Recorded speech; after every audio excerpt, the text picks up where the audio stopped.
నమస్కారం. ఈనాటి మన ప్రత్యేక విశ్లేషణకు స్వాగతం. ఈరోజు మనం తెలంగాణలోని మల్లారం అనే ఒక చిన్న పల్లెటూర్లో జరిగిన ఒక అద్భుతమైన మనసును కదిలించే కథ గురించి మాట్లాడుకోబోతున్నాం.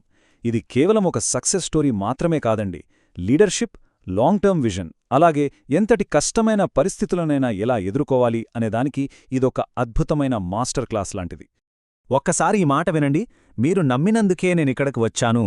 ఎంత బరువైన భావోద్వేగంతో కూడిన వాక్యం కదా.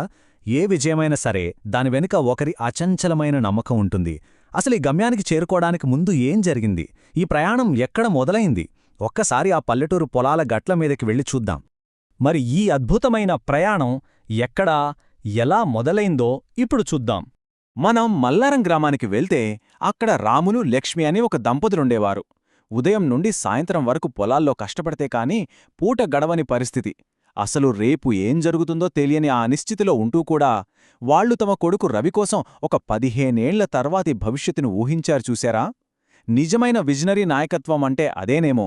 రోజువారీ కష్టాల్లో ఉండి కూడా అంత దూరదృష్టి కలిగి ఉండటం మామూలు విషయం కాదు. ప్రతిరోజూ ఉదయం ఆ తల్లి లక్ష్మి పనికి వెళ్లే ముందు తన కొడుకు రవి బట్టలు ఇస్త్రీ చేసి ఒక మాట చెప్పేది.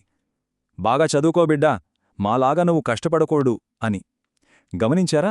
ఇది కేవలం ఒక తల్లి మాట కాదు, ఒక లీడర్ ప్రతిరోజూ తన టీంకి విజన్ సెట్ చేయడం లాంటిది. తన కొడుకు మనసులో ఆశయాన్ని రగిలించే ఒక గొప్ప ఎగ్జిక్యూటివ్ క్వాలిటీ ఇది. కాని ఏ గొప్ప లక్ష్యానికైనా అడ్డంకులు, విమర్శలు సహజం కదా. వాటిని వారు ఎలా ఎదుర్కొన్నారో తెలుసా? ఇక్కడ మనం ఒక ముఖ్యమైన విషయం మాట్లాడుకోవాలి. Short term gains versus long term vision. ఊరి జనాలు రాములను చూసి ఎగతాళి చేసేవారు. నీ కొడుకును కూడా పనికి పంపిస్తే రోజుకు డబ్బులొస్తాయి కదా, చదువెందుకు అని. అంటే వెంటనే చేతికి వచ్చే తక్షణ లాభం కోసం భవిష్యత్తును వదులుకోమనే షార్ట్ టర్మ్ థింకింగ్ అది. కాని బయటి ప్రపంచం ఎంత ప్రెజర్ చేసినా సరే రాముల దృష్టి మాత్రం తన కొడుకు చదువుపైనే స్థిరంగా ఉండిపోయింది. స్టేక్ హోల్డర్స్ నుండొచ్చే వ్యతిరేకతను ఎలా తట్టుకోవాలో రాములు చూసి నేర్చుకోవచ్చు. ఆ విమర్శలకు రాములిచ్చిన సమాధానం వింటే ముచ్చటేస్తుంది. మాకు చదువు లేదు కాబట్టే ఆ కష్టమేంటో మాకు తెలుసు. నా కొడుకు మాత్రం తన కలలు నెరవేర్చుకోవాలి. విన్నారా ఆ మాటలో ఎంత కాన్ఫిడెన్స్ ఉందో? విమర్శలను పక్కనపెట్టి తక్షణ లాభాలను వదులుకుని లాంగ్ టర్మ్ గోల్కి కట్టుబడి ఉండడమంటే ఇదే.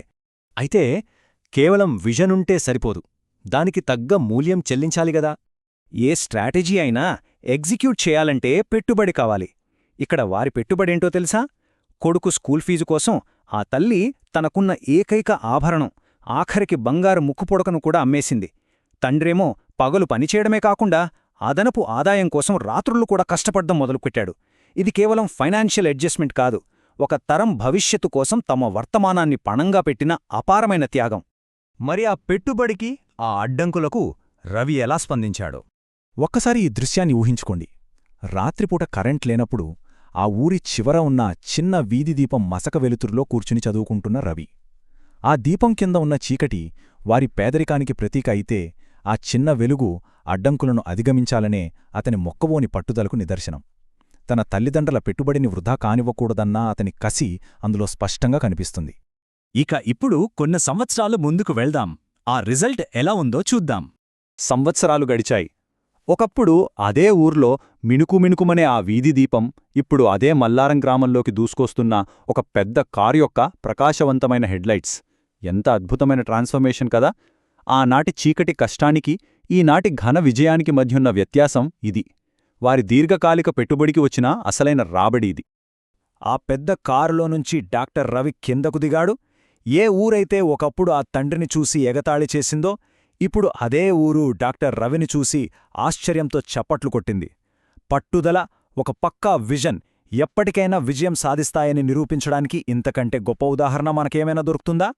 ఇప్పుడు మనం మొదట్లో అనుకున్న మాట దగ్గరికొద్దాం. రవి నేరుగా తన తల్లిదండ్రుల దగ్గరకు వెళ్లి వాళ్ల చేతులు పట్టుకుని, మీరు నమ్మినందుకే నేనిక్కడికొచ్చాను అన్నాడు. ఆ క్షణంలో ఆ తల్లి కళలో వచ్చిన ఆనందబాష్పాలు, ఆ తండ్రి ముఖంలో కనిపించిన గర్వం దీన్ని దేనితోనూ వెలకట్టలేం కదా. అది ఏళ్లనాటి నమ్మకానికి దక్కిన అంతిమ ప్రతిఫలం. ఈ కథ మనకు నేర్పే అసలైన పాఠమేంటో తెలుసా? ఆ రోజు ఆ గ్రామం మొత్తం 2 ముఖ్యమైన నిజాలను ప్రాక్టికల్గా అర్థం చేసుకుంది.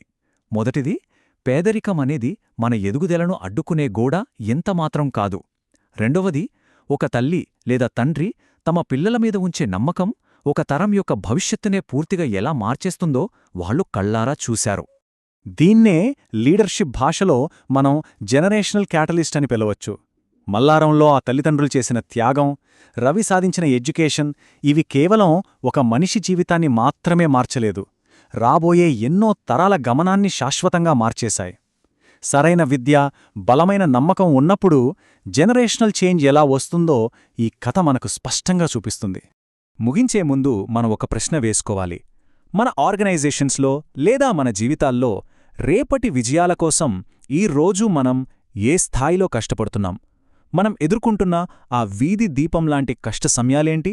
గుర్తుపెట్టుకోండి, తక్షణ లాభాలను పక్కనబెట్టి దీర్ఘకాలిక లక్ష్యాల కోసం మనం ఈ రోజు చేసే త్యాగాలే రేతటి తరాలకు పునాది. ఈ స్ఫూర్తిదాయకమైన విశ్లేషణ మీకు నచ్చిందనాశిస్తున్నాను. సెలవు.